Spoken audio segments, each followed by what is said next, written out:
I have been informed that my announcement has been deemed disrespectful. Listen up, Dwayne, you bald fraud! Ladies and gentlemen, please welcome the greatest of all time! Seth Rollins, I'm coming for you, boy.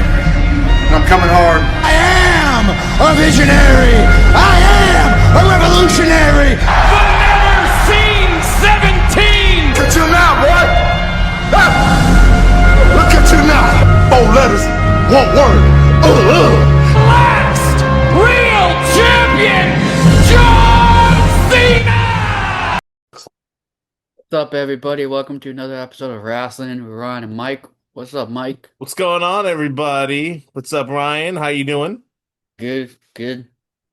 Just got this found this hat in my room, straight from 2010, Lakers championship hat. What is this now? 16 years? My gosh, I am that old. Yeah, and make sure you tune into the LA Sports Roundup Exactly. podcast. Well, you can tune in, multiple ways, whether you're listening on Spotify, where you're listening on Apple Podcasts, or you can watch our clips on YouTube, Instagram, TikTok, X. When MySpace comes back, we'll probably have a MySpace there. He's got something big. I don't know if you've discussed it yet, but the new sale. Well, the Lakers just were sold again. They are now they will now be the Los Angeles Mickey Mouse Musketeers. Oh man, could you imagine? I know, and you'd be so mad. Oh man, that would be crazy. No, they would never change the name of the team. But yeah, if you want to know all about my take on the Lakers being sold, tune into the LA Sports Roundup podcast. We just recorded a fresh one today. But we're not talking about LA sports. This is wrestling. We're here to talk about wrestling. And here we are going to commemorate and honor the beast, Brock Lesnar, who just officially announced his retirement. Right. Where do you think? Let me ask you this. Where do you think Brock Lesnar ranks all time? Like on the all-time list? We always talk about the Mount Rushmore of wrestling, right? But maybe where do you think he ranks all-time top 10? Because I do think, yeah. You think he's top 10? He could be in some people's eyes, right? It's interchangeable list. I don't think he's top 10 all time. I think he's top 20. Top 20, okay. Yeah, I think he's top 20. It doesn't really have to do with his matches. I think because he did make a big impact on the company, and he was a proven draw, no doubt. Yeah. But for me, I feel like he didn't do enough to warrant me being top 10. But I definitely think he's top 20. Right. Yeah. Look, the guy is definitely, if you want to consider him one of the GOATs of professional wrestling, one of the GOATs. He's not the GOAT, but I feel like if you want to consider him one of the GOATs for a number of reasons. One, this guy, he was a trailblazer in the sense of, he dominated amateur wrestling at an early age of his life in college, right? At the University of Minnesota. Took that into a career of professional wrestling where it didn't last long. His first run, if you think about his first run in professional wrestling from it was only what 3 years? From the year 2000 when he started training all the way when he left in 2004, so 4 years, altogether, and then 2 years on the main roster. But he did do a lot in his. He did a hell of a lot in his first run. He's still the youngest WWE champion in company history. Right. Well, wasn't it Randy Orton? Randy was the youngest world champion. Well, world WWE champion, it's all the same in my book, because I think they purposely gave it to Randy Orton after Brock Lesnar left WWE the first time. But yeah, in his first run, he did a hell of a lot. He was already a multi-time WWE champion, beating The Rock, beating guys like Kurt Angle, The Undertaker. He was a King of the Ring winner. King of the Ring. Rumble winner. SmackDown was his show. Yeah, oh yeah. Hence they even had the video game SmackDown, Here Comes the Pain. Right. And so, yeah. Then, look, in 2004, he went to Vince McMahon, and Brock Lesnar was not meant to be on the road. He was already burned out. He was already not his best self on the road, and he basically quit. He went to Vince McMahon, and he told him he wanted to go play football for the Minnesota Vikings, and that's what he tried to do. He tried out for the team, I think that next year or whatever that summer was. He was one of the very last cuts. Yeah, one of the very last cuts. Didn't make the team. Went back to pro wrestling for like another year or so. Went to New Japan. I remember him in Kurt having some matches in New Japan. If you would go on YouTube, I'm sure you can find it. And then, ultimately he went to UFC after that and just had re I think that's where the trailblazing began for Brock Lesnar Yeah. because you had guys like Ken Shamrock and you had guys like Dan Severn that had made the jump from UFC and Ultimate Fighting and combat sports to WWE, but nobody did it as well as Brock Lesnar Yeah, and because also Brock Lesnar is a former UFC World Heavyweight Champion as well. yeah, that's where he won. I think he beat Frank Mir, I think he lost in the first fight, won the second one, and ultimately lost to Cain Velasquez. Lost his world title there. And then but he had a hell of a run. And to think that Brock Lesnar fought in the UFC while being sick with diverticulitis. But had he not been sick, look how dominant he could have been in the UFC. I think he would have went on another few years being world champion You probably would in have, yeah, UFC. won another couple titles there. Yeah, but he got sick in UFC, had to not retire, but then stopped fighting. Came back to WWE in 2012. 12, 2012, Yeah, yeah, Raw after Mania 28. yeah. And then, I mean, besides this 2 year hiatus with the Janelle Grant situation, had a whole nother career in WWE, a whole nother Hall of Fame career. You know, um, Quickly went after John Cena. Then it was Triple H. Then it was The Undertaker. Then it was John Cena again, who he dominated, and then was world champion. And then he basically had a reign of terror with He had, and don't forget, he did have a feud with CM Punk before Punk left. right had a feud with Punk. Then all the Roman matches, him being Universal Champion. Yeah, he basically for quite a while, for like 3 years, Brock Lesnar was just the face of Monday Night Raw as Universal Champion, in between Seth and Roman and all that. And then we'll never forget the night that Brock Lesnar squashed Kofi Kingston And in we three were there. seconds We were or there. whatever it was. Yeah, We were 10 there. seconds, 9 seconds. 9 seconds, You and I whatever were it was. there. We were We were there. there. Everybody was shocked as hell. A lot. We were all pissed. Everybody was pissed. Yeah, yeah. And so then from there, he lost to Drew at the Warehouse WrestleMania in 2020. Oh yeah, WrestleMania 36, the Yeah, COVID yeah. mania. Went away for a bit. And then at the main event of SummerSlam 2021 between Cena and Roman Reigns, that's where we saw the debut of Ponytail Brock. And I was there. I was there. Yeah, yeah, you were. And it was such a shock because I don't think anybody expected him to be back. No, nobody did. Um, yeah, that's where we saw Ponytail Brock.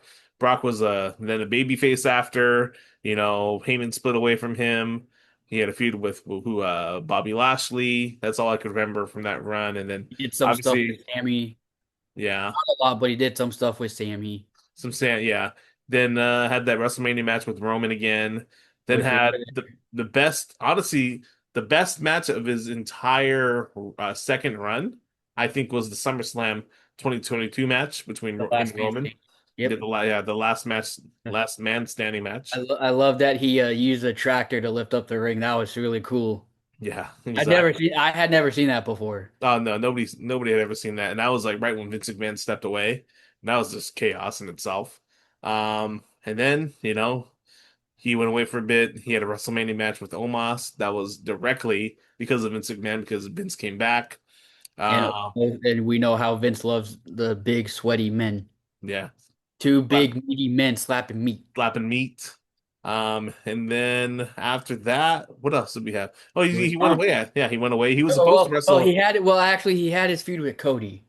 We had a He had feud with a feud Cody, with right? Because Cody he turned after. heel, and that's And we where, were there. Yeah, we were there for it. The Raw yeah, after. Yeah, so we were there, and then pretty much after his feud with Cody after SummerSlam 2023, that was the last we saw of him for 2 years. yeah, he basically helped Cody, get the shine, and then went away because of the Janelle Grant stuff, and then went away for 2 years. SummerSlam 2025 again. John Cena in the middle of the ring, coming out F5ing John Cena, And then the WrestlePalooza match last year. You can make an argument that Brock Lesnar is Mr. SummerSlam. Yeah, you could. Absolutely. And then I think he was in War Games last year. He was, yeah, I was there for that. He was And in War then, Games, then the yeah, Rumble, then the Rumble, which, was pretty lackluster in itself. yeah, and And then then WrestleMania, losing to Oba. Then we all thought he was retired, threw his gloves and boots in the and middle of like the ring. then like 3 weeks later he attacked Oba again, Yeah. ran So it back at Clash. He got his win back, and then just this past like what like two like a week and a half ago mhm. he Yeah. beat or he loses to Oba in Hell in a Cell. Ultimately, yeah, in Hell in a Cell. And yeah, I think, all that considered, Brock Lesnar, if you want to put him in your top 10 of all time, I feel like you wouldn't get any argument Yeah. out of No. me. Now, Yeah. top 15 is more realistic, I think. Top 15. I think that's where anywhere between 10 and 13, 14. I think that's where exactly he is. But he's a trailblazer, no doubt about it. Yeah. Now here's a question because you asked about where he ranks. Who do you think inducts Brock Lesnar in the Hall of Fame? It has to There's only be, one answer to there's this. only one, and yeah, Paul that's Paul Heyman. Heyman. Paul Heyman has to be. Who It else has would it be? Who else? if Vince was still around, I would say it probably would be No, it's Vince. not going to be Vince. No, No. I know. I'm saying if he was still around Yeah. and all that, it probably would be Vince, but it's gonna be Paul Heyman. It's going to People be, saying Roman, it's like Paulie. everyone's saying Roman. No, it's Paul Right. Heyman. It's Paul Heyman. Right. So we conducted a couple of lists here of our top five Brock Lesnar matches. Ryan, do you want to go first? Yeah, I can go first. I'm gonna go with my number five. I'm going to have Brock Lesnar versus The Rock for the WWE Championship. Is it SummerSlam, right? 2002. Yeah. SummerSlam 2002. Yeah. Oh, yeah. Hence, that's why it says Brock Lesnar has an argument for being called Mr. SummerSlam. Absolutely. Some of his And greatest matches were at SummerSlam. oh yeah, and this was great because I don't think I've watched this match all the way through, but I do remember this was like a great back and forth match, and it really helped solidify Brock as like the next big thing. And then this was like the tail end. This was like right before Rock was leaving for Hollywood, Right. like right at the tail end. So of course Rock going out of his way to put Brock over on his way out, and there was no better way to do it because he gave him a solid match.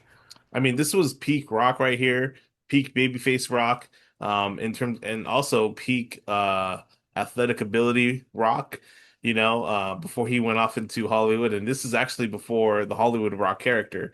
Um, Interesting note about this is that The Rock was a full-fledged babyface going into this match. But as the match went on here, the cheers just went for Brock and the boos just started raining down for The Rock. And after the match, if you look on YouTube, there's a very crucial moment here where the fans are the Rock's in the middle of the ring. Brock is just left with the title. Rock's in the middle of the ring. He's looking around and he's getting showered in boos. And the Rock gets on the microphone and he starts doing the usual if you smell, and then he catches himself and he notices everybody booing and he just has this look of disdain saying, sing along with The Rock is over. So that was like the little pre I don't know what to call it. That was like the first. Preface. Yeah. That was like the first taste of Hollywood Rock. Yep. And he just walks off. Because he went away for a bit after that, right? He did, yeah, from SummerSlam to No Way Out of that next year. So Basically that SummerSlam to February. okay, so like geez, so like 6 months, 6 months, yeah. Yeah. and then he came back as a heel, right? Came back as a heel. That's when he wrestled Hulk Hogan again at that year's No Way Out. Anyway, so my number five is actually a match that not a lot of people talk about. It's one of the best triple threat matches that you'll ever see in WWE history. It's Brock Lesnar as the champion taking on John Cena and Seth Rollins at the Royal Rumble 2015. That is in Uh, my top as well, but I'll get to it later. I think that, if you look at triple threat matches, sometimes it's the same formula in WWE. Somebody gets taken out here. These two guys go at it. Another guy gets taken out over here. He's outside. But this match was just nonstop action, bell to bell. I mean, these guys, Cena was at his top physical performance peak here. Like in ring, yeah. This is peak John Cena. This is a young, athletic Seth Rollins and Brock Lesnar. If you look at Brock's physique here, he is in ungodly shape because he was prepping for his UFC return here. So he's in ungodly shape. All these guys are ready to go, and they put on a hell of a triple threat match. I don't remember this match being very long, but from bell to bell, it was great. I think it was like a 15-20 minute match. Yeah. But from bell to bell, this match was great. You guys haven't seen it, go back on YouTube or on wherever it's on Netflix now. I don't know. But you have to watch this triple threat match. Yeah. So going to my number four, I have um I have Brock Lesnar versus John Cena from Extreme Rules 2012. hmm Brock's first match back since his return. And the reason I picked this one is because I like this match a lot. And also I think this is the best match John Cena and Brock Lesnar had like one-on-one. Because I know they wrestled a lot, be like in his first run, and then a couple times more when he came back. But I think this was their best one-on-one match. It was very hardcore and extreme. It felt very like Ruthless Aggression era-esque, which makes Definitely. sense because they were both Ruthless Aggression era guys. Yeah. And it felt very reminiscent of that. It was an Extreme Rules match. John Cena came out with the chain, reminiscent of the Chain Gang Soldier days. He came out with the chain. And Brock came out, and this match was brutal. John Cena got blooded. I think Brock got bloody too. Yeah. I Um, mean, yeah, and yeah, I remember Brock took a really hard spill on his knee. I don't know if you remember that spot. I do. He Yeah. he goes to knee Cena, and then he lands like knee first on the padding outside, and it was like a really rough landing. Look, yeah, I'll talk about that match because that match is on my top five as well. That match is great in a sense because during that time in WWE, the physicalness of WWE, like of the matches, the aggression, there was certainly no blood allowed around that time. So for us to see a match like this to go on, I mean, that was kind of like unheard of, and to see John Cena, I feel like that was the first time I had ever seen John Cena bleed. I I don't think think I I think mean since 2005 against 2005, JBL yeah.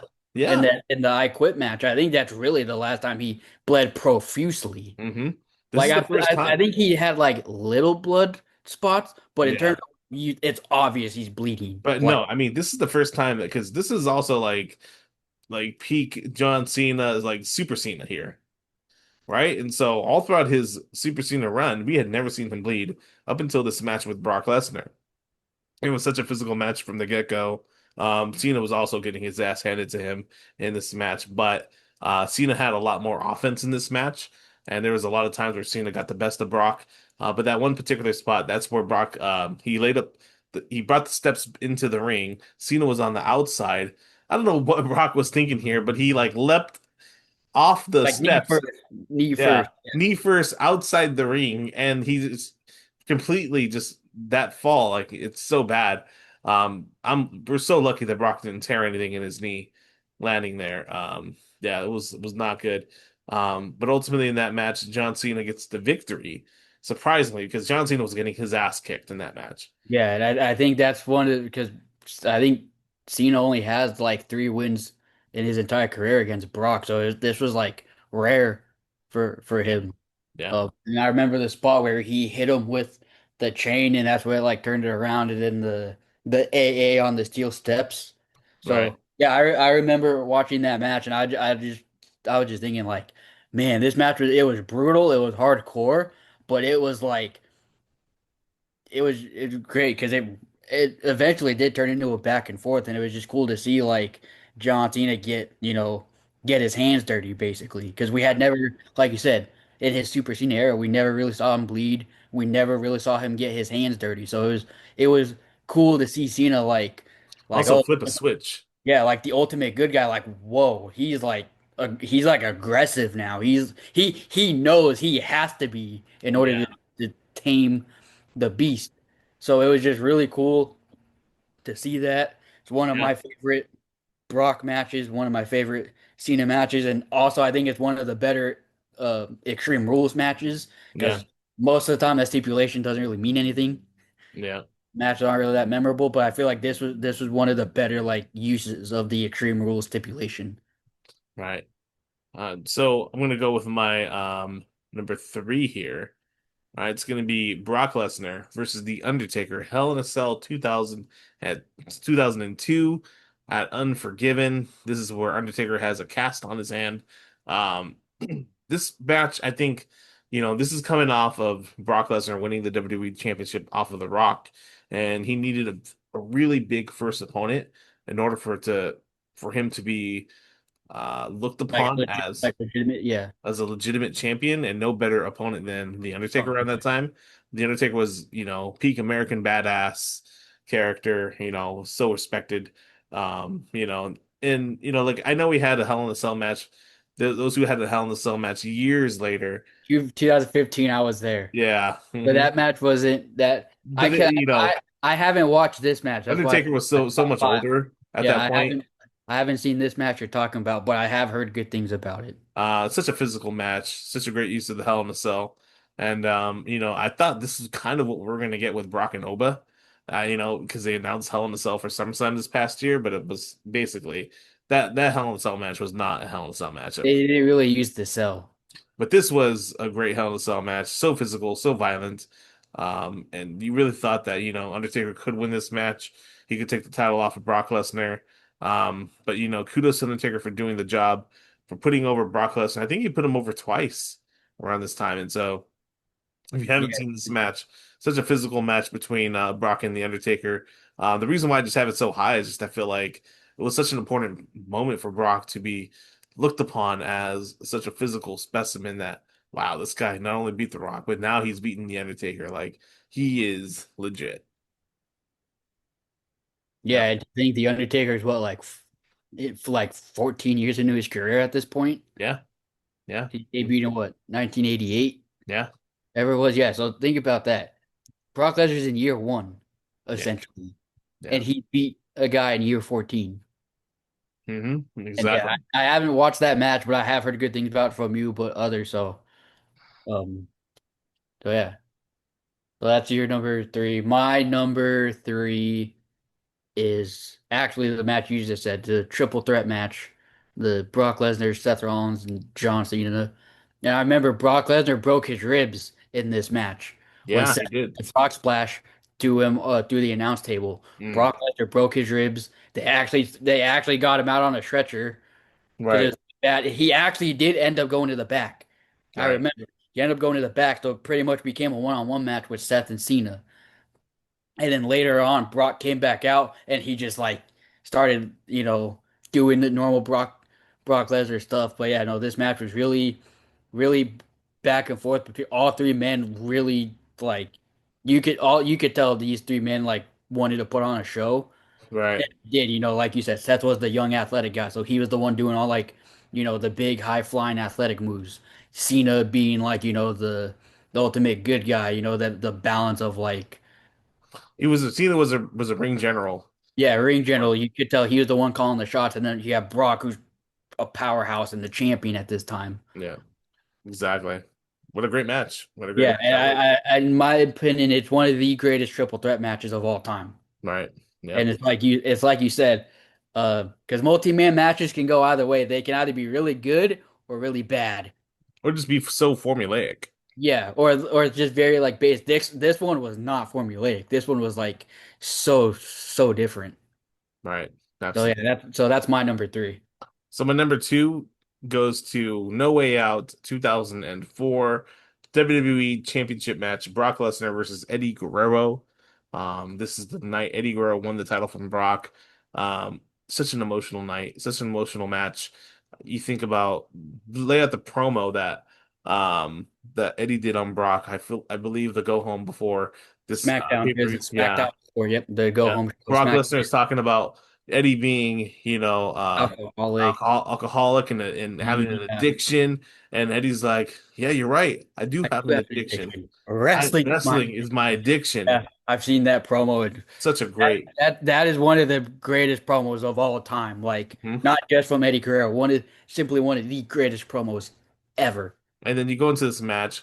There is some gaga in this match with Goldberg, because they're setting up for Goldberg Oh, and Brock that's right. Lesnar at Yeah, that's WrestleMania. right. And then Austin, okay. I think like a couple weeks or the week before on Raw, has tickets to No Way Out, and he gives them to Goldberg and says, "Don't do anything I wouldn't do." Basically, letting you know that Goldberg's going to interfere in this match. You know what's funny is, I think, oh, no, no, no. I'm backtracking. Never mind. Never mind. Forget what I was going to say. I was going to talk about the Austin and Brock Lesnar brawl, but that was before WrestleMania that year. But going back to this match, Eddie Guerrero, Brock Lesnar. I mean, they put on a great match all throughout. These guys had tremendous chemistry together. Eddie was bumping and selling for Brock. Brock was throwing him around, and Eddie wouldn't quit, And then Goldberg got involved in the match, and then Frog Splash from Eddie. I mean, they were in San Francisco that night at the Cow Palace, and my God, when the referee hit three off that frog splash, you will be hard pressed to find a bigger pop. Maybe a Stone Cold pop, maybe Hogan or John. I don't know, but you go back and watch that. It is That people is are definitely crying. the loudest. That's definitely the loudest reaction Eddie Guerrero ever got. It is just an emotional moment. I mean, when Tony Kimmel saying and new WWE champion Eddie Guerrero, like people are just losing it. Eddie Guerrero has the California flag on his shoulders. I think he has a Mexican flag. It is such a great moment, and I think, kudos to Brock Lesnar for letting that happen. So I put that on my Yeah, top five. I do remember. 'Cause I didn't watch the whole match, but I do remember that frog splash and just seeing like and hearing the commentary. They're like, "Eddie's gonna do it. Eddie's gonna do it." Yeah. Hmm. So yeah. So anyway, so going into my number two, I have Brock Lesnar versus Roman Reigns in their last man standing match from SummerSlam 2022. Okay. Match was, cause I know we had a lot of Brock and Roman matches. They weren't really good. But this was by far the best Brock Roman match. And in my opinion, it's one of the better last man standing matches too. All right. Especially because I feel like we had a lot of last man standing matches and they didn't really hit, or it felt like you literally could have had this be any other match type. All right. This one is like hard, especially because this is peak tribal chief Roman, All right. and this is like not peak Brock Lesnar, but like this is a guy that it's hard to keep him down. Both men were like neither they both kept getting up at like 8 and 9, and inevitably it only Roman only win because he had to stack the announce. He literally had the Usos and him do the announce table on top of Brock, and I think chairs as well. I mean, you look at this match, Brock, the matches that him and Roman had up until this point were all stinkers, man. I mean, the best one was WrestleMania in 2015 Yeah, up WrestleMania until this 31, but that was mostly it. Like, because of Seth. yeah, but in terms of like pure one-on-one, it was this last man standing They match. had the WrestleMania in New Orleans match. They had WrestleMania 38 in Dallas, Dallas. They had, you were uh, there for yeah, maybe another one that I'm missing. But all those matches were not SummerSlam. great. They Oh had yeah, SummerSlam. SummerSlam. That Yeah, was, yeah, I think SummerSlam 2017, or Roman won the 18. I think Universal or, title. yeah. Yeah. But this was the best match altogether they ever had. The chaos that's in this match. I mean, the tractor lifting up the ring. Nobody had ever seen that, and I'd never seen that watching wrestling. And he literally not only did he lift up the ring, he moved it. Yeah, Like he you moved can it. literally see it shift, Yeah. like the complete other direction. Not only that, he left the ring like that. I mean, Yeah, they the didn't ring even was put it always back down. he picked it up with the tractor, and they just left it like that. They didn't put it back down. It was always at a 90-degree angle for the rest of the match. Freaking insane. And I'm pretty sure most of the rest of that match after that happened was outside anyway. And what a great spot when the ring is being picked up, Roman, being off balance. And like Oh, yeah, rolling back, yeah. yeah, yeah, Yeah, no, that's why I said this is by far like their best match yeah. they had. It was a great last man standing match, a great use of stipulation, just like how I said earlier with the Cena Brock match with Extreme Rules. This is a great use of the last man standing stipulation, especially because it really felt 50-50 because it's like what's it gonna take to get the other man to stay down because they Yeah. both kept getting back up and the crowd was loving it I don't know if you remember from the very beginning and where Brock threw the mic and then I Roman was going to mention that. Yeah. yeah Yeah. that was such a cool moment like unintentionally just throws it and then Roman just catches it and does the No wink. Yeah. but Yeah. yeah, no, that match was great. I'm pretty sure the main event that literally stole the show. Which it's kind of crazy to think that a Brock Lesnar match stole the show Right. during that time. Right. Yeah. But, this is Cowboy Brock here that we're talking. And so, yeah, great match. My number one here, Brock Lesnar versus John Cena, SummerSlam 2000. I'm joking with you. That is, I'm joking with I was Ryan. gonna say, that match itself was like terrible. That is a honorable mention of mine of John Cena getting his complete arse beat by Roman Reigns. I mean, if you guys had never seen Brock that, Lesnar.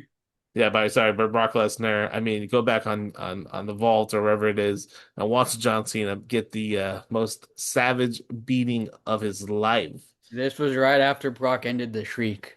Yes, but you know what? That's not my number one. My number one is a year prior, Brock Lesnar versus CM Punk, SummerSlam 2013, The Beast versus the Best. That I actually did not have that in my top five. What a great match this was. I think this was at a time when CM Punk was not healthy. This is several months before he left the company. This is him coming off being world champion. This is where he has mutton chops and the Wolverine haircut. Yeah, the Wolverine look, yeah, because he I remember it because he came back as a babyface. Right. Yep. And yeah, but this is what a hell of a match that these two put on. CM Punk and Brock Lesnar. Punk obviously taking a very much a big beating in this match from Brock, but Brock also taking some some moves from Punk. High paced match. At the end of it, obviously Brock wins, but yeah, physical match. That's why I feel like this is one of the best matches of Brock Lesnar's entire career. Certainly one of the best matches of CM Punk's career. And these two guys put on some magic here at SummerSlam Yeah. 2013. So that's your number one. Hmm? Yeah, so my number one, I don't know if you'll agree with it, but it's my number one just because I remember for it was a botch spot, but I thought the match itself was really great. My number one is Brock Lesnar versus Kurt Angle for the WWE title at WrestleMania 22 22? or whatever WrestleMania it was.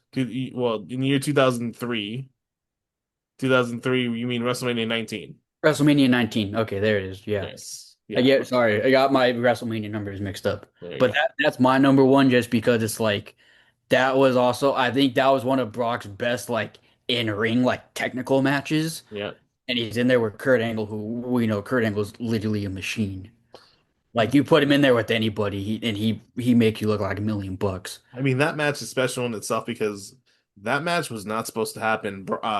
Kurt Angle was so jacked up at that point. He actually had re-broken his neck around that time, and he was not capable of wrestling. He had to beg Vince McMahon. He begged. I think I listened to one of his podcasts, and he had to beg Vince McMahon that I will be okay having this match because he had a broken neck. So all throughout this time, if you from the Royal Rumble to WrestleMania, he did not have one match. And he was just trying to heal his neck as fast as possible in order for him to have this match, and then he would have surgery afterwards as well. One of the many surgeries Kurt Angle would have on his neck. But at that point, Kurt was, they were unsure if they were going to have the title match. I think they were looking at options. I think they were trying, maybe we could put the title on Chris Benoit at that point. Whatever the case was, they were not sure Kurt Angle was going to make it to WrestleMania, but they ended up having the match. But a great match that was. Obviously, the botch spot with Which is crazy to think. Kurt Angle had a broken neck, and then Brock Lesnar almost broke his neck, I and that's know, it's yeah. crazy. So there's a documentary. I don't know if you've seen it where Brock Lesnar is just in the back, dude, and he has like 10 guys around him, and he's basically like a gorilla, just like get off me. and they're all trying to attend to Brock Lesnar.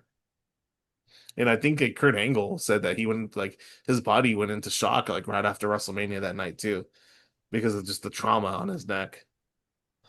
But yeah, no, you gotta give kudos to Kurt Angle being able to perform at a high level with a broken freaking neck Yeah. is crazy. And then, like I said, that was probably one of Brock's better like technical matches. It's Hmm. also the very last. It's also the very last time we saw Brock Lesnar ever do a shooting star press, and Right. actually the last time we saw that move, like pretty much ever. I don't think we've seen that move since then. Right.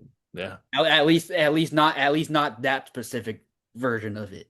Right. Yeah, that's my number one, and a couple honorable mentions that just came to my mind. I gotta include his matches with Daniel Bryan and AJ Styles. Man, those two matches were such Oh a yeah. underrated Those gem. I think those are two Survivor Series matches, weren't Yeah, they? because this is when they were still doing the 17 and 18. Yeah. SmackDown champion and champion versus champion. Yeah. Yeah, we were almost got Brock Lesnar versus Jinder Mahal, Which and none of us would have wanted. until AJ Styles won, thankfully, because those two put on. I remember watching those matches were great. It also goes to show you how well Brock works with smaller wrestlers. Like he typically does some of his best work with smaller guys, Yep, and absolutely. so that's a couple honorable mentions. And then yeah, I gotta put the Punk match in there as well. Hmm. All right. So moving off of Brock Lesnar, he is So now retired. happy retirement, Brock Lesnar. If this is it, Who thank you. knows? Because a lot of people are thinking it's Yeah. not. And he announced it on the Pat McAfee show, Yep. which I'm not surprised because I know Brock's not the type of guy. He doesn't want the public. He doesn't want that spotlight. So I'm surprised I'm not surprised that he announced it on the show as opposed to saying after SummerSlam, oh yeah, this is it for me. I'm announcing my retirement because he's not that type of person. And plus he says he's like really good friends with Pat McAfee and all those guys. Yeah. So if this Pat isn't for Brock, McAfee. yeah, if this is it for Brock Lesnar, happy retirement, and probably next time we see him is probably Saudi Arabia I, look, for the anything Hall is of all Fame for the possible. Hall of Fame for the Hall of Anything is Fame possible. Okay, yeah, for for the the Hall Hall of of Fame. Fame. No, Yeah, I'm saying for the Hall of Fame. sure. Okay.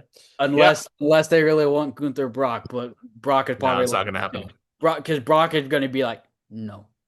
Right. If he wanted that match, that would have been the SummerSlam match. Right. So, but anyways, yeah. Now we moving on. Moving on, let's talk about the current product right now. Let's talk about what's been happening after SummerSlam because we recorded 2 episodes a couple weeks ago for SummerSlam weekend, but we haven't recorded since. So let's catch everybody up on our opinions. I Yeah, I will say since after SummerSlam and even before SummerSlam, I think I mentioned it before. I think SmackDown has actually been the better show as over the last like month. Hmm. I think pretty much since Punk has moved to SmackDown, I think SmackDown's been the better show. Also, too, I mean, you got Kevin Owens back now. You have Randy Kevin Orton Owens is back. back. Randy Yeah. Orton just came back. So they have beefed up SmackDown. Oh yeah, definitely. Like I don't know if you watched SmackDown last. I thought it was good. The Kevin Owens and Punk cut. Oh my gosh, they cut such a great promo. I don't know if you watched that segment, but oh man, I think people forget how good Kevin Owens is on the mic. Right. He's someone he can hold his own with the best of them. Now, look, Kevin Owens and CM Punk they're my two favorites currently Oh in yeah, WWE. oh yeah, I know. Yeah, And these two guys, I mean, look, you got the Kevin Owens beard going on there. exactly. I'm gonna let it It's a grow. little shorter, but Yep, and the shorter. hair's not as long, but Yeah, you got the KO look there. look, Kevin Owens, obviously, he's one of the best talkers in WWE history. CM Punk being probably a step above Kevin Owens, but that means that CM Punk I mean, he's one top two, three of all time Yeah, on the microphone. like I said. I think I mentioned the last. If you wanted to test yourself on the microphone, they put you up against John Cena. Now it's CM Punk. Right. Now you got to go up against CM Punk in a promo to Also, see two different really how it. styles, though, because I feel like Yeah, Kevin Owens is a lot more just like he's reserved with what he says, but it comes from the heart now, as opposed to CM Punk. he was a straight shooter. Yeah, straight, exactly. Really a straight shooter. Yeah, Like he doesn't hold back. He doesn't care. right. But just these two guys going at it. in the ring, verbally. It's what you want to see. It's what you want to see. This is one of the dream matches that when Yeah. Punk came back, you wanted to see him in the ring with the Kevin Owens, and now we're And able to see it. We didn't yeah, think that it'd be possible. yeah, especially because we didn't know if Kevin Owens would ever come back, because he himself said that my career might be over. But Right? we did get an official date for this match. It'll be the August 21st episode of SmackDown in Toronto. Yep. Okay. It'll be Kevin Owens versus CM Punk. And I would And love for this that. is where I think Sami Zayn screws over Kevin Owens. It's yeah, most likely that's going to happen. Most likely, but you never know. I would love for them to put the title on. And I wouldn't be surprised if we get Kevin Owens versus Sami Zayn versus CM Punk. Right. Yeah. Down the road at what? Money in the Bank? Possibly Money in the Bank. Yeah. I'm glad they're not holding this match off until then, or even Sunday Night's main event. So they're not having a WrestlePalooza this year. As of right now, they're not, because right now they're advertising Sunday Night's main event in Atlanta on September 6th. Okay. Maybe they're Unless gonna hold it unless off. something changes, but Maybe they're holding it off till December. maybe, because that's when it originally was, right? I think so. And then they moved it to December last year, or no, No, September. last year it was in September. It was in Yeah. September last year. Yeah. I don't know. We'll see. We'll see. Unless something changes, Yeah. but I think maybe it has something to do with the bad negative reaction it got. No, I don't think it's anything about like the name of itself, but I think that show last year was just not great. That's Uh, what I mean. I was like maybe the bad reaction, so maybe they decided not to do another WrestlePalooza. maybe, possibly. But like Yeah. I said, unless something changes, right now they're literally advertising Sunday Night's main event in Atlanta and Money in the Bank. Right. Right. Um, yeah. But I'm glad they're not holding off this match. I'm glad they're doing it like now while it's still fresh. Because it's Right. also at the same time, it's like, how are you gonna drag this for like 2 months? Hmm. Clearly, Money in the Bank isn't for like another 2 months, a month and a half. How are you gonna drag it out for that long? You can't. You You can't. can't. So that's why I'm glad they're doing, and I'm glad they're doing it on SmackDown, because I love when they do championship defenses on Raw and SmackDown. I It's love it. highly, yeah, I it's love highly it. unlikely that we see a title change, so soon. Um, Especially because we just got a title change on Raw with Punk beating Sammy. I don't know if they right. want to do back to back, you know, I don't know if they want to do it like, one on Raw and then like a month later do it again on SmackDown. I don't think they want to do that because it's too close to Right. it. Yeah. Who knows? Who knows? But going to the Raw side of things, it's the Bloodline show, and it is. I feel like Raw is just decreased in terms of its watchability because I love the Bloodline. I love Roman Reigns from back then, but like, man, we're just repeating the same And- stuff that we saw Yeah. 3 years ago. And it's to add to it, I know he just debuted on NXT, but Zilla Fatu is now in WWE. You know who's going to be on It's the a main matter of roster? time before he gets Yeah, inserted into the Bloodline story. exactly. And let's Now, talk about Solo. Solo has yeah, made such a great name for himself. So charismatic, so funny. Crowd loves him. And now they're just throwing him back in the Bloodline. I don't get it. Well, hopefully this leads to something because I feel like, and I'm like I told you this before, I am not comparing Solo to The Rock in terms of like who they are, but like Just yeah, there's some similarities in a sense where like Solo is breaking off into this guy where he's so charismatic and so funny and it so comes off over with the natural. audience now. It comes off naturally too. And exactly now, Solo Sokoa, when he debuted, he was just like like this The brute, silent enforcer, silent like the enforcer, silent killer, the and that was silent. okay, It worked. but he It wasn't worked able at to the show. time. Yeah, Yeah, it worked at the time. he wasn't able to show his personality. Now you take him out of the bloodline, take him out of the whole MFT stuff. That MFT stuff was so garbage. And now look, the crowd literally loves Solo, and it's just great to see that. Like, look at Solo essentially did this all on his own. Yeah, you have Jey Uso trying to get over that whole "this is your warning shot." Bow, Ow. pew, pew, pew, and Yeah, I loved it on Raw. I don't know if you watch Raw, but I loved it yeah. after he did that. He's He's ducking. He's like, is like, everybody "Anybody get okay shot?" back there? Did Yeah. anybody get shot? Okay, we good. Oh man, I love it. Baby, please don't end babyface Solo. Please keep baby. Hey, you could tell them I did not like Solo at all. Now I do. And maybe this ends up in a Roman Reigns Solo Sikoa match down the line, maybe at the Royal Rumble Yeah, or Survivor Series. I don't know. or maybe Money in the Bank, because I think Roman is confirmed for Money in the Bank. Who knows? But I think this has to lead to a Solo and Roman Reigns match down the line. Because we've only seen them have one match against each other, and that was the first Raw of That 2025. was it Tribal Combat? Yeah. And Solo No, was a much different. Yeah, I it don't was know. Tribal Combat. Oh yeah, it was Tribal Combat for And Solo was a much different oh, yeah. character. He was still a heel. He was still um Hmm. yeah. So And yeah, no, also, it'd be interesting. And I also think as of late, I think Solo's also gotten better in the ring. I think his in-ring work has gotten so much better he has. even compared to even a year ago. Even when he ran it back with Jey Uso's music at SummerSlam, he's just so charismatic and over with the And the audience. and the crowd loved it. They Yeah. loved it. They were doing the whole eating thing. Yeah. So it's great to see that Solo is like finally able to like be his own man and not like just somebody else's, pardon my language, not being somebody else's bitch. Exactly. But speaking about the bloodline, we have a tournament going on currently in WWE to crown a new number one contender for the World Heavyweight Championship, and it is culminating in Mexico, and we're having all the luchadors. Yep. Yeah, Mexico City. It just got started on Monday Night Raw. You had the Laredo Kid versus was it Penta? It was Laredo Kid versus Penta. Penta won, Hmm. and it looks like all these matches are going to take place on Raw because next week we have like two more. We have Dragon Lee and Well, I think Psycho Clown. one of the matches or two of them are going to be being on AAA television this upcoming. Yeah, Yeah. yeah. 'Cause I think we have Psycho Clown and Dragon Lee, Okay. Yeah.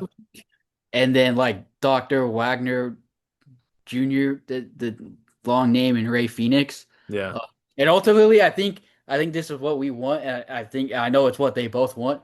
Ultimately, the final of this tournament is going to be Penta versus Ray Phoenix. Brother versus brother. And I think those it's going to be great because when they both came to WWE, one of the first they were asked, "What's your dream match?" Oh, I want to fight my brother. They both said they want to wrestle each other in WWE, Yeah. and so that was their dream match. So I guarantee Penta and Ray Phoenix are probably stoked. Right. Yeah. Especially, I'm glad because I feel like Ray Phoenix has been underutilized. I feel like now this is his chance to shine and show what he's capable of. Right. And yes, Rey Phoenix has not done anything on the main roster compared Yeah, to his brother Penta. yeah, and he really hasn't been showcased much up until recently when he won the AAA Cruiserweight title. Right. Um, Absolutely.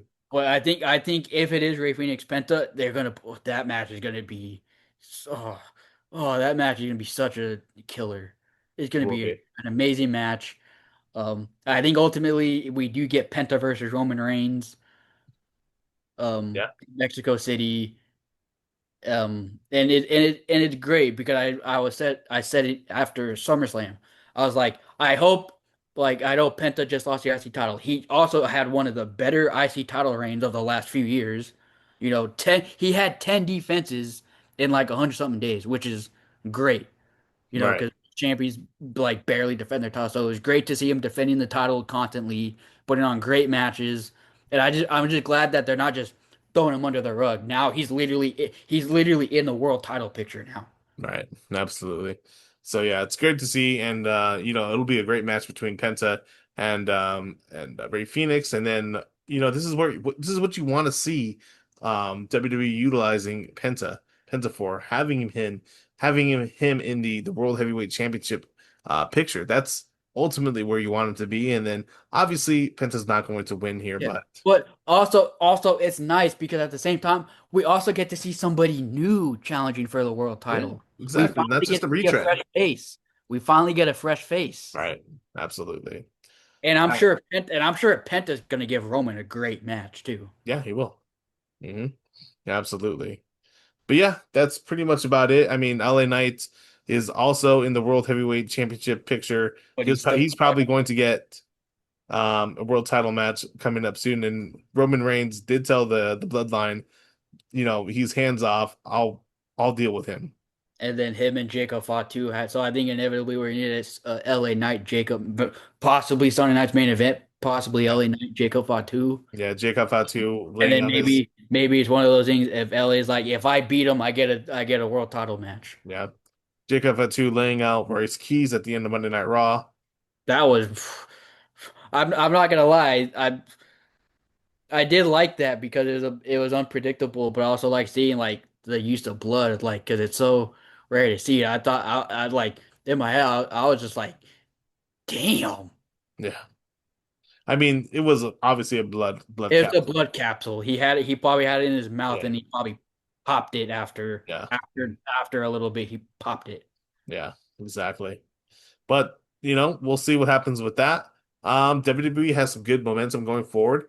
The product is watchable right now. Yeah, it's a and remember I said that would be key after SummerSlam. Right. I says SummerSlam was a great show overall, and I said hopefully this is a trend and a step in the right direction. And Right. right now it looks like it's slowly, but it definitely looks like it's headed in the right direction. Right.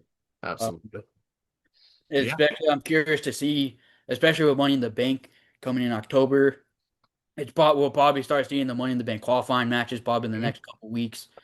Also, It'll be yeah. interesting to see who they want, who will be in the Money in the Bank matches. Now, before we end the podcast, I want to talk specifically about Dominic Mysterio because I think Dominic Mysterio has the possibility to still win Money in the Bank coming up. But my God, what has happened to Dominic Mysterio? Did he piss in somebody's cereal? Did Triple H catch him in bed with Stephanie? What's going on here? Like Did, he's did being Ray buried. did Rey Mysterio pull pull his power? Yeah, no, I don't know, Because but still, Dominic Mysterio has lost 13 matches in a row. right. And in his last 25 matches, he's only won three.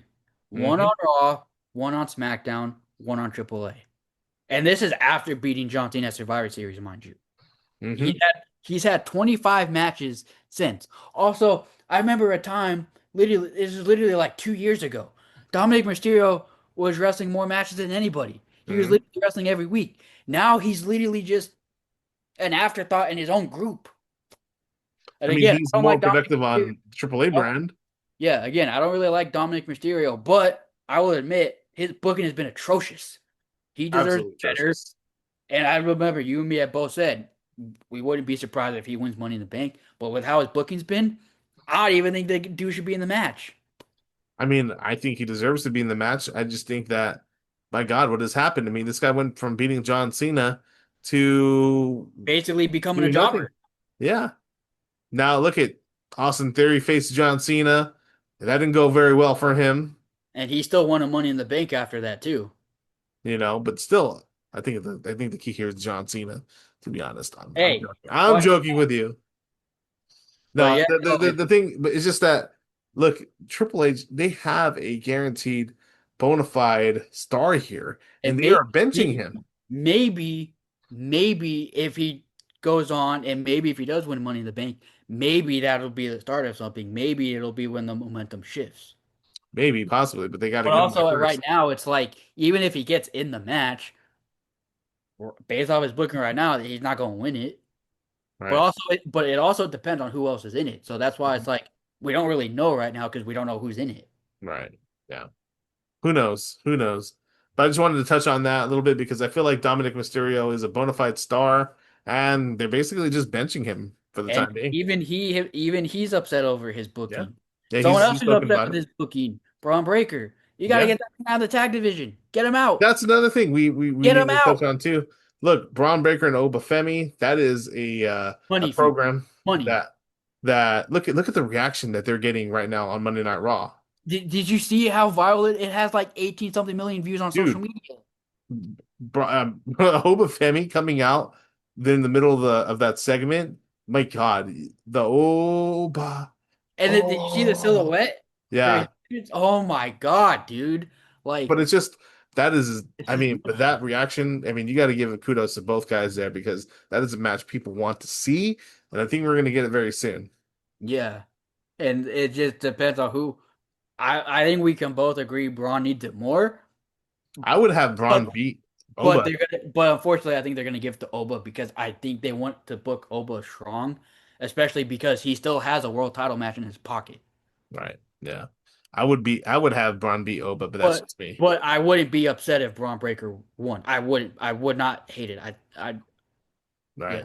Yeah. But unfortunately, I think they're going to give it to Oba just because they're booking him to be strong. I don't think they want him to lose. Right. Yeah. But yeah, that's what's currently going on in WWE right And now. also, we can talk about it very briefly. This women's division is this women's Oh, division is so lackluster right now. yeah. Let's talk about Chelsea Green, because She uh just got hurt. she just got her Rhea Ripley just had surgery for a meniscus in her It's funny. They crowned an interim champion, and now the interim champion's hurt. We don't know how bad it is, and if she's going to be out, and if we're going to need an interim for the interim. Hopefully, it's so not but that bad, yeah. and hopefully, it's only a few weeks, and then she wears a mask and she's able to wrestle because it's a Mhm. broken orbital bone. So the eye. I Yeah. think I think Cody had a similar injury Yeah. after WrestleMania, and remember Cody he was on TV, but he didn't wrestle for like a month. Yeah. Look, I think WWE will not take the title away from her. They're just going to let her rest up because, look, they let Liv Morgan be world champion, A and she hundred had, days without a yeah, defense. without a defense. So they could But do the same. I will say this. I think it's going to benefit the Raw Women's division greatly now that Becky's back and now that Stephanie Vaquer's back. Right. I think it's going to help boost the division a little bit. Yeah, Because you can say what you want about Becky, but Becky does make a huge difference for the women's division. it does. And she cut a great promo last week and this past week too, because her and Stephanie, and if we're gonna get Becky Lynch versus Stephanie Vaquer in a match, we know that match is gonna be great. Right. Uh, but I love the Becky's comments. Apparently they edited it on Netflix, but they edited it out where she says, "You're not even the best women's champion to sleep with Dominic Mysterio." I mean, hey, where's the lies here? Where are the lies?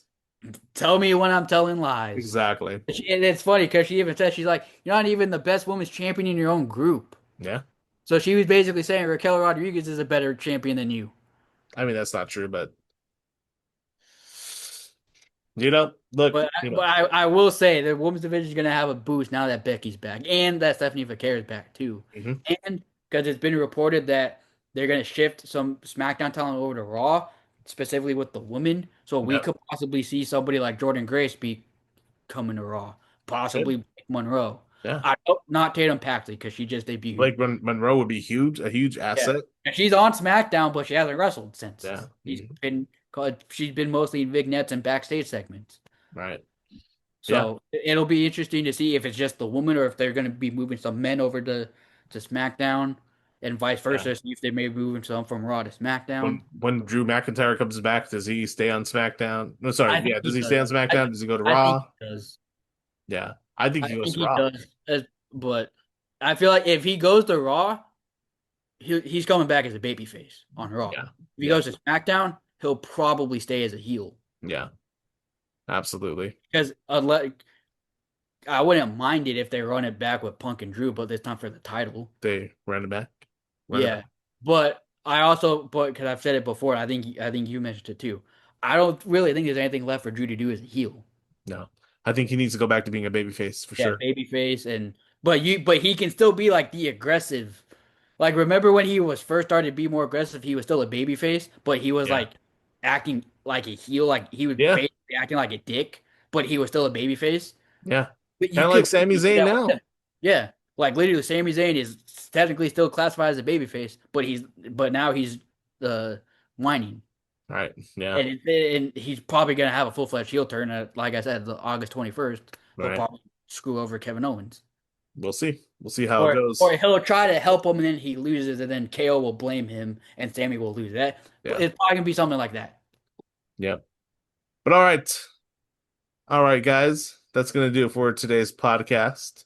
Any lasting words, Brian? No, I think other than like thank you guys for watching. If you have any topics or any questions for us, you can shoot us an email at laceemuptakes@gmail.com. Absolutely. If you want Ryan to strip to his underwear while doing the Oh, podcast, easy there, easy. write us, email us, tweet us, DM us. Absolutely. All right. Until next time, though, we'll talk to you later. See you.